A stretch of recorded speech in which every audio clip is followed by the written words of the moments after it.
ainda falando da força-tarefa da Lava Jato, viu, Vera, Andreasa e Madu? A Lava Jato recorreu, né, por uma pena mais dura ao ex-presidente Lula no caso do triplex no Guarujá. O Ministério Público Federal também cobrou a condenação do presidente do Instituto Lula, Paulo Okamoto. Lula foi condenado, em primeira instância, né, a gente falou muito disso aqui, a 9 anos e 6 meses de prisão. Vera, o que você achou? Eu acho que esse discurso, se a gente levar ao paroxismo de que precisa de provas estritas e cabais, vale também e tem sido usado também pela defesa do Lula. A Lava Jato, por outro lado, a Força Tarefa acha que há provas suficientes para que a pena seja agravada. É um jogo naturalmente de pesos e contrapesos. A acusação vai pedir uma coisa mais dura, a defesa sempre vai dizer que não tem prova e que está se tentando criminalizar a política, e eu acho que cabe ao judiciário, num tempo hábil e às suas instâncias de maneira coordenada, para que não fique um hiato entre uma decisão e outra, condenar, referendar ou rever a decisão, vai à terceira instância e liquida. Os processos têm que chegar ao fim, não dá para eles se eternizarem, porque eu acho que é só na análise de caso a caso, com o judiciário, seja nas suas primeiras instâncias, seja nas suas cortes colegiadas, que a gente vai discutir a validação dessas delações, a validação dessa tese de que a propina se travestia de caixa 1, a validação da tese de que o caixa 2 é ou não corrupção, caixa 2 é ou não um crime por si só e por isso deve ter uma pena minorada, uma pena mais branda. Eu acho que essas coisas têm que começar a ser colocadas nos seus escaninhos pela justiça, porque se a gente fica aqui discutindo se as provas valem ou não valem, fica um debate muito genérico e muito ao gosto dos políticos, eu acho, porque agora o discurso generalizado do PT ao PMDB, passando por PSDB, por todos, vai ser esse de que não há provas. Até agora não se cobrava uma prova tão sistemática e tão contundente. No caso do Lula, todo mundo, políticos do PMDB, políticos do PSDB, começaram a achar que tinham prova. Eu acho que a gente tem de dizer o seguinte: as provas estão aí, existem no caso do Lula, existem na delação da Odebrecht, existem na delação da JBS. Se a qualidade delas vai ser o suficiente para condenar as pessoas, eu acho que o judiciário está com a palavra e tem que começar a dizer. Com a palavra você, Marcelo Madureira. Pois na minha opinião, né, o bom senso, olhando a situação, por exemplo, da Petrobras, da Eletrobras, do BNDES, olhando as operações, né, conferindo, batendo, né, depósitos com liberação de verbas, né, triangulações de dinheiro, enfim. Para mim, existem provas, né? O bom senso, né, deixa claro, fora as delações, né, fora as declarações de executivos de que deram dinheiro e tal. O resto, para mim, cara, é sofisma. Eu acho que o papel da defesa é defender o réu. Mas, assim, é muito vago, né? É muito fácil você dizer que não existem provas. Porque, como a Vera disse muito bem no início do programa, não existe recibo em crime de corrupção. Ninguém bota lá no papel: recebi do seu fulano Odebrecht tantos milhões de corrupção referente à obra tal. Não existe, jamais existirá. Isso seria... Agora, existem instrumentos, inclusive tecnológicos, que podem deixar isso muito evidente, que mostram isso, né?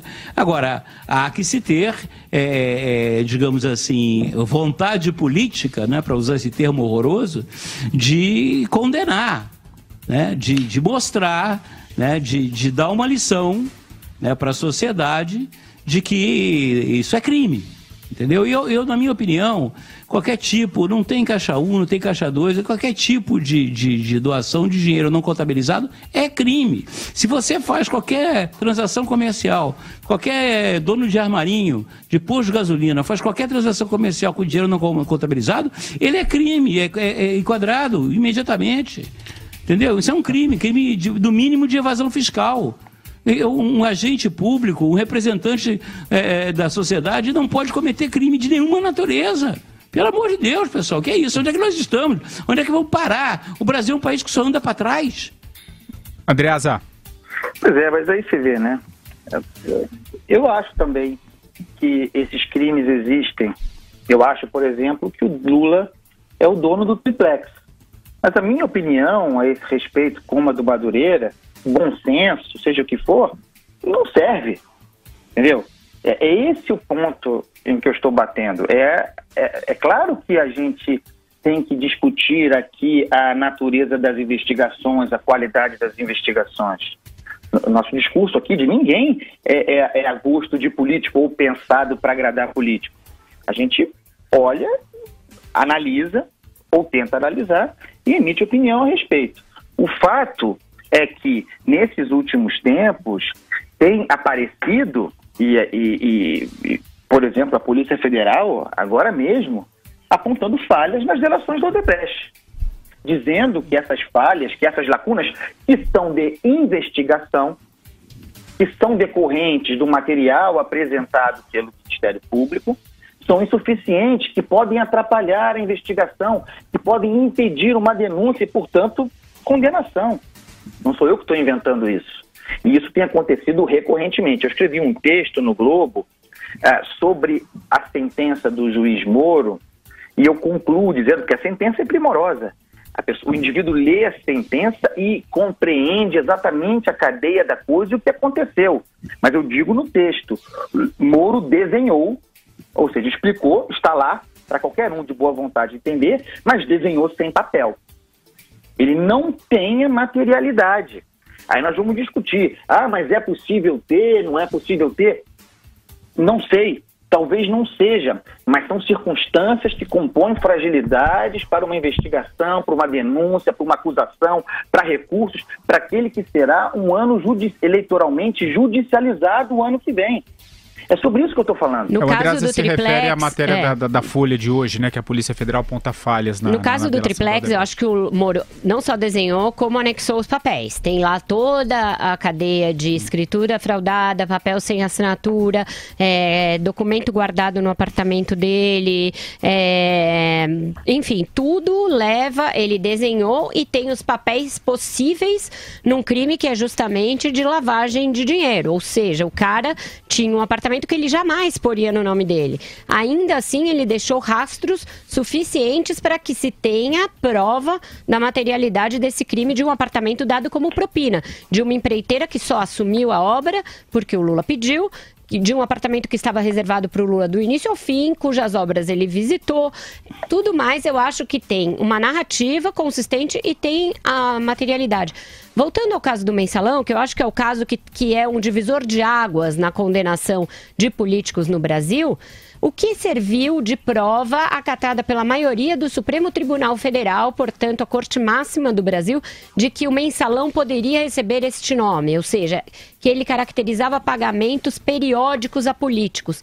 Uma planilha feita pelo Ministério Público, terminada pelo Joaquim Barbosa, que mostrava as datas das votações e as datas de pagamentos do Banco Rural ou de outras fontes a políticos, que eles iam lá, recebiam na sede do Banco Rural, recebiam em malas em hotéis da Simone Vasconcelos, etc. Foi esta a prova considerada. Isso pode ser considerado no direito clássico prova de alguma coisa? Ou você tem um grau de subjetividade para imaginar que aquela votação feita daquela maneira tem a ver com aquele pagamento? Tem um grau de subjetividade. E isso é o que faz do Mensalão uma coisa paradigmática. Foi isso que fez a defesa do Zé Dirceu começar a dizer que ele foi condenado com base na tal teoria do domínio do fato, quando não é. O Joaquim Barbosa em nenhum momento evocou a tal teoria do domínio do fato, que nem é totalmente aceita no direito penal brasileiro. O que ele fez foi encadear pagamentos a pessoas próximas ao Zé Dirceu, a ex-mulher, pagamento de apartamento, etc., que mostravam a ordem efetivamente dada por ele no PT, a ordem que ele tinha junto ao Delúbio Soares, ao Silvio Pereira, para ir condená-lo. O Visanetti, você pode discutir se era recurso público, houve um grau de subjetividade para se aceitar que o fundo Visanetti era dinheiro público, e foi aceito. Então, aquilo foi um ponto fora da curva, e o Supremo vai voltar a um garantismo antiquado, que exige prova carimbada, batom na cueca, etc., ou o paradigma do Mensalão vai ser perseguido. Eu acho que é disso que se trata. O resto, essa coisa de criminalização da política, pouco importa. Pouco importa porque os políticos pouco se importaram em criminalizar a sua atividade. Então, em bom português, eles que se danem se a política está criminalizada. Não criminalizassem sua atividade. Agora, eu acho que cabe ao judiciário dizer se esse grau de putaria que havia, porque é disso que se trata, pode ser punido ou se a gente vai fazer vista grossa e exigir recibo de propina.